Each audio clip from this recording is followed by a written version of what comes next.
Bonsoir ou bonjour et bienvenue dans Voyage au bout de la nuit sur C8. Je suis là pour pour continuer la lecture plutôt de Wilde, Oscar, et pas Kim, pour La Maison de Grenade d'Oscar Wilde. Alors même si j'ai sorti le style écossais, en fait il est irlandais. Mais c'était pour l'esprit en fait. Donc on va continuer la lecture du Pêcheur et son âme. Et donc on est quoi de mieux en fait pour se réveiller ou pour s'endormir que de penser aux sirènes et l'amour entre un mortel et une sirène. Je continue. Et son âme le supplia, implorant sa pitié, mais il ne l'écouta pas et sauta de roc en roc, car il avait le pied assuré d'une chèvre sauvage, et il atteignit enfin le sol uni et le rivage jaune de la mer. Les membres brunis, le corps bien découplé, il semblait une statue grecque debout sur le sable, le dos tourné à la lune. Hors de l'écume pointaient des bras blancs qui lui faisaient signe, et hors des vagues s'élevaient des formes indécises qui lui rendaient hommage. Devant lui s'allongeait son ombre qui était le corps de son âme, et derrière lui était suspendue la lune, parmi l'air couleur de miel.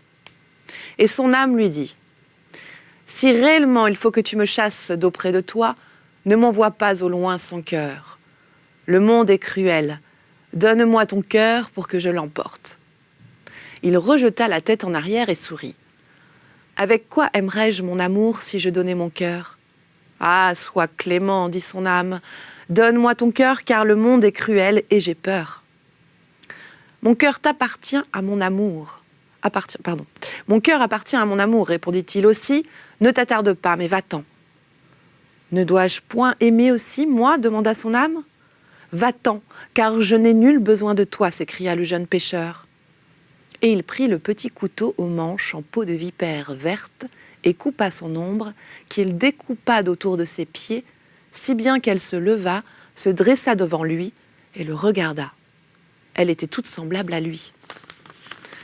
Il se recula, remit le couteau à sa ceinture et fut saisi d'un sentiment de terreur.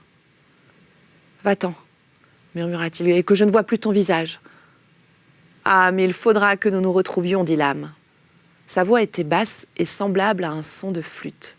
Ses lèvres remuaient à peine pendant qu'elle parlait. « Comment nous retrouverons-nous ? S'écria le jeune pêcheur. Ne veux-tu pas me suivre dans les profondeurs de la mer ? » « Une fois par an, je viendrai en ce lieu et je t'appellerai, dit l'âme. Il se peut que tu aies besoin de moi. »« Quel besoin puis-je avoir de toi ? S'écria le jeune pêcheur. Mais qu'il soit fait selon ta volonté. » Et il plongea dans l'eau. Les tritons sonnèrent de leurs trompes et la petite sirène s'éleva à sa rencontre, lui mit les bras autour du cou et le baisa sur la bouche. L'âme resta debout sur la plage solitaire et le regarda. Quand ils se furent enfoncés dans la mer, elle s'éloigna en pleurant par les marées. Quand 1 an se fut écoulé, l'âme descendit jusqu'au rivage de la mer et appela le jeune pêcheur, qui apparut hors des profondeurs. « Pourquoi m'appelles-tu » Et l'âme répondit : « Viens plus près de moi, que je puisse causer avec toi, car j'ai vu des choses merveilleuses. » Il se rapprocha donc, et allongé dans l'eau peu profonde, il appuya sa tête contre sa main et écouta. L'âme lui dit : « Quand je t'ai quitté, j'ai tourné mon visage vers l'Orient et me suis mise en route. De l'Orient provient tout ce qui est sage. J'ai marché 6 jours, et le matin du 7e jour, je suis arrivée à une montagne qui est dans les pays des Tartares. Je me suis assise à l'ombre d'un tamari pour m'abriter du soleil. La terre était sèche et brûlée de chaleur. Les gens allaient et venaient par la plaine comme mouches sur un disque de cuivre poli. À l'heure de midi, un nuage de poussière rouge s'éleva sur le bord plat de la terre. Quand les Tartares l'aperçurent, ils tendirent leurs arcs bariolés et, ayant enfourché leurs petits chevaux, galopèrent à sa rencontre. Les femmes s'enfuirent en hurlant vers les chariots et se cachèrent derrière les rideaux de feutre. Au crépuscule, les Tartares revinrent, mais il en manquait 5. Et parmi ceux qui étaient revenus, un bon nombre avaient été blessés. Ils attelèrent leurs chevaux au chariot et s'enfuirent très vite. 3 chacals sortirent d'une caverne et les suivirent des yeux. Puis ils reniflèrent l'air avec leurs narines et s'en allèrent au trot dans la direction opposée. Lorsque la lune se leva, je vis un feu de camp qui brûlait dans la plaine et je m'y dirigeais. Un groupe de marchands était assis alentour sur des tapis. Leurs chameaux étaient attachés derrière eux à la longe et les nègres qui étaient leurs serviteurs dressaient sur le sable des tentes de cuir tannées et édifiaient une haute muraille de cactus. Comme je m'approchais d'eux, le chef des marchands se leva en tirant son sabre et me demanda ce que je faisais là. Je lui répondis que j'étais un prince en mon pays et que je m'étais échappé des mains des Tartares qui avaient cherché à faire de moi leur esclave. Le chef sourit et me montra 5 têtes fichées sur de longs épieux de bambou. Puis il me demanda qui était le prophète de Dieu et je lui répondis « Mahomet ». Quand il entendit le nom du faux prophète, il s'inclina, me prit par la main et m'assit à côté de lui. Un nègre nous apporta du lait de jument dans une écuelle de bois et un morceau d'agneau rôti.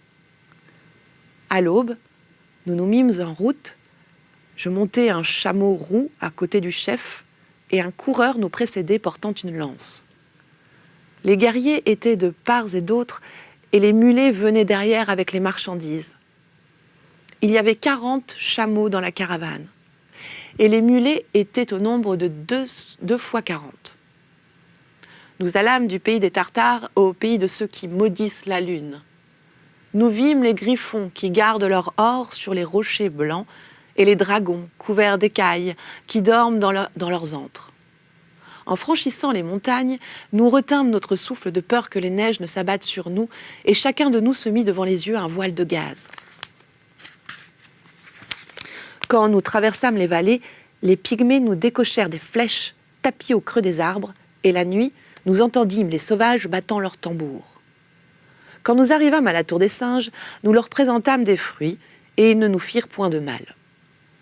Quand nous arrivâmes à la tour des serpents, nous leur donnâmes du vin tiède dans des bols d'airain et ils nous laissèrent passer.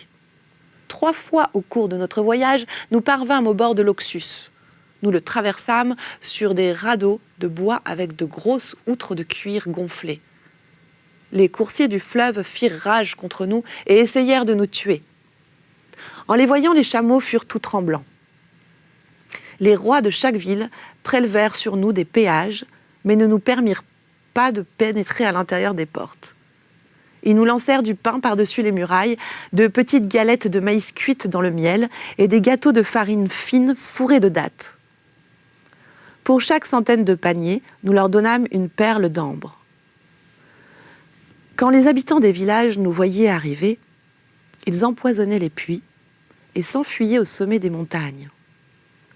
Nous nous sommes battus avec les Magadae qui naissent vieux, deviennent de plus en plus jeunes chaque année et meurent quand ils sont devenus petits enfants. Avec les Lactrois qui se disent fils de tigres et se badigeonnent de jaune et de noir. Avec les Orantes qui déposent leurs morts au sommet des arbres et qui vivent dans des cavernes sombres de peur que le soleil, qui est leur dieu, ne les tue. Avec les Crymniens, qui adorent un crocodile, lui donnent des boucles d'oreilles et de vers verts et le nourrissent de beurre et de poulet frais. Avec les Agazaumbae, qui ont des visages de chiens. Avec les Sibans, qui ont des pieds de cheval et courent plus vite que les chevaux. 1/3 de notre bande mourut dans les combats et 1/3 périt de privation. Les autres élevèrent des protestations contre moi, disant que je leur portais malheur. Je pris une vipère à cornes dessous une pierre et je m'en laissai piquer. Quand ils virent que je n'avais aucun mal, ils prirent peur. Au cours du 4e mois, nous arrivâmes à la ville d'Illel. Il faisait nuit quand nous parvînmes à la plantation qui s'étend au dehors de ses murs et l'air était lourd car la lune traversait le Scorpion. Nous cueillîmes les grenades mûres aux arbres, les brisâmes et en bûmes le jus sucré. Puis nous nous couchâmes sur nos tapis pour attendre l'aube.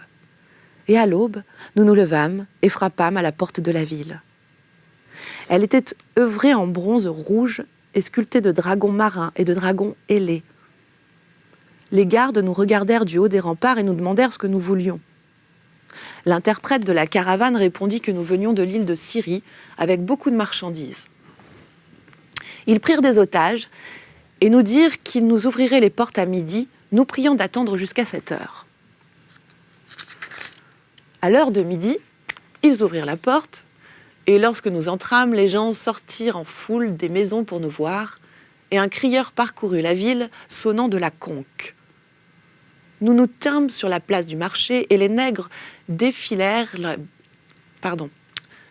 les ballots d'étoffe ornés de personnages et ouvrirent les coffres de sycomores sculptés. Et lorsqu'ils eurent accompli leur tâche, les marchands étalèrent leurs marchandises étranges, le lin ciré d'Égypte et le lin bariolé du pays des Éthiopes, les éponges pourprées de Tyr et les teintures bleues de Sidon, les coupes d'ambre froid, les fins récipients de verre et les curieux vases d'argile brûlée. Du toit d'une maison, un groupe de femmes nous observait. L'une d'elles portait un masque de cuir doré. Et le premier jour, les prêtres vinrent faire du troc avec nous. Et le deuxième jour, vinrent les nobles. Et le troisième jour, les artisans et les esclaves.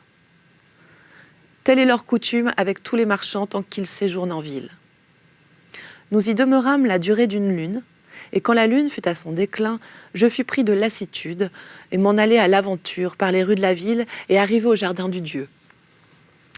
Les prêtres en robes jaunes allaient et venaient en silence parmi les arbres verts, et sur un dallage en marbre noir s'élevait la maison rouge comme rose dans laquelle le Dieu avait sa demeure.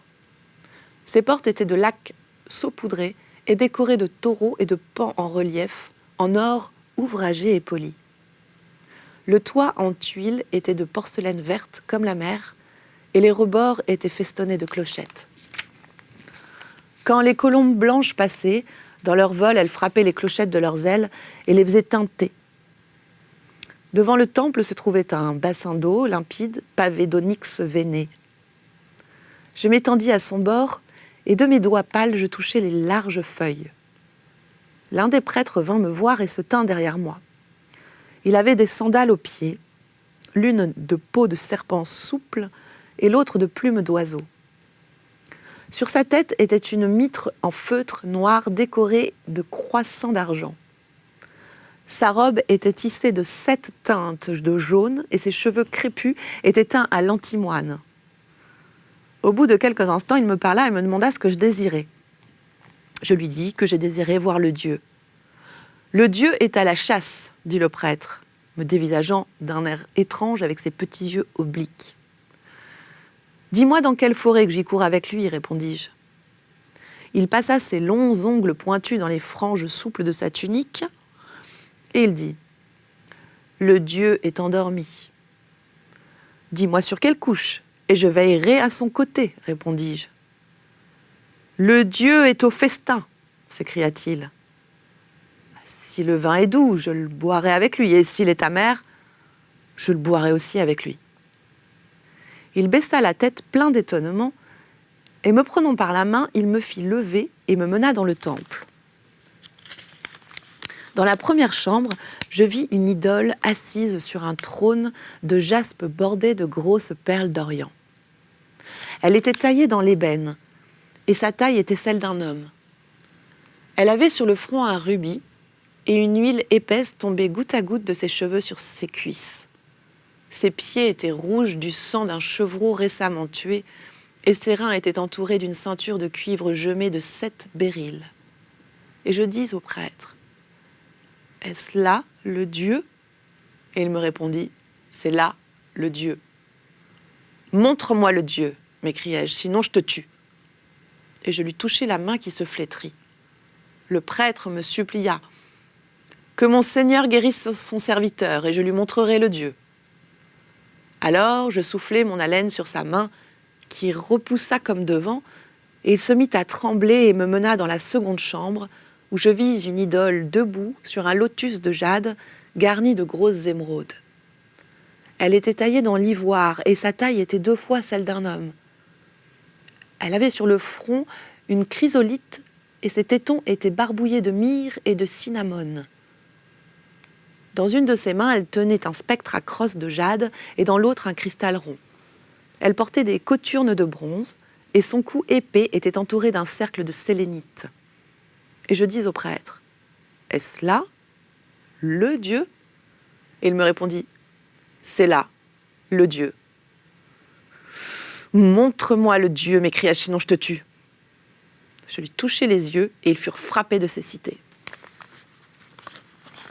Et le prêtre me supplia, « Que mon Seigneur guérisse son serviteur et je lui montrerai mon Dieu. » Alors je soufflai mon haleine sur ses yeux qui recouvrèrent la vue et il se remit à trembler et me mena dans la tierce chambre où, ô merveille, il n'y avait point d'idole, ni d'image d'aucune sorte, mais seulement un miroir de métal rond posé sur un autel de pierre.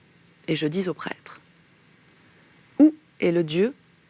Et il me répondit, « Il n'y a point de Dieu, sinon ce miroir que tu vois, car c'est le miroir de la sagesse. Il reflète toutes choses qui sont au ciel et sur la terre, hormis le visage de celui qui le regarde.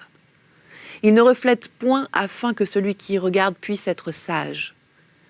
Il est bien d'autres miroirs, mais ce sont miroirs d'opinion. Celui-ci seul est miroir de sagesse. Ceux qui le possèdent savent tout, rien ne leur est caché. Et ceux qui ne le possèdent point n'ont point la sagesse. Voilà pourquoi c'est le Dieu que nous adorons. Je regardai dans le miroir et il en fut ainsi qu'il me l'avait dit. Et je fis une chose étrange, mais qu'importe ce que je fis, car dans une vallée qui n'est qu'à une journée de marche de ce lieu, j'ai caché le miroir de la sagesse. Permets-moi seulement de rentrer en toi et d'être ton serviteur, et tu seras plus sage que tous les sages, et la sagesse sera à toi. Souffre que je rentre en toi, et nul ne sera aussi sage que toi. » Mais le jeune pêcheur se mit à rire. « L'amour vaut mieux que la sagesse, s'écria-t-il, et la petite sirène même. »« Non, non, non, non, il n'y a rien qui vaille mieux que la sagesse, dit l'âme. »« L'amour vaut mieux, répondit le jeune pêcheur. Il plongea au profond des flots, et l'âme s'éloigna en pleurant par les marées.